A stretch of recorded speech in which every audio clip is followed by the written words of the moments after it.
The beginnings of the University of Manchester's long-standing involvement with the local community can actually be traced back right to its origins in the 19th century. The chemist Henry Roscoe initiated the science lectures for the people.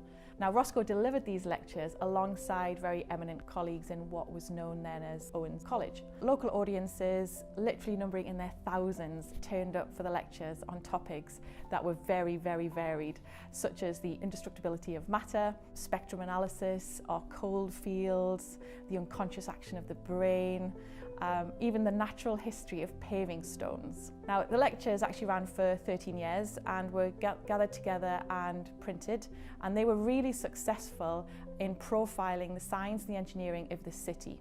To celebrate Manchester being designated as European City of Science this year in 2016, the University of Manchester Library has digitised these lectures and will make them freely available online for everyone in the city to be able to access to them. This is a truly exciting development to digitise all of these lectures. At a time when there's so much talk of impact in higher education, it's fascinating to revisit one of the most exciting examples of this in operation. Now, these lectures were very appropriately named Science for the People. And I think that's a really, really important point, because I believe that every one of us are born scientists, and whether or not we choose to develop our scientific knowledge is up to us.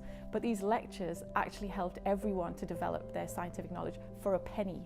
And so all of these people were going to these lectures and able to develop their scientific knowledge, able to unleash their inner scientist and engineer in them. I think that would be quite interesting to see the attendance lists of some of these lectures, and maybe, you know, they were the future scientists and the future engineers who were helping to solve those big engineering grand challenges of the Victorian era. I would urge anyone to go out and read these amazing lectures, and it doesn't matter where you are or who you are. You could be an academic at the university or someone just sitting at home who wants to be inspired by science. They're actually freely available for everybody.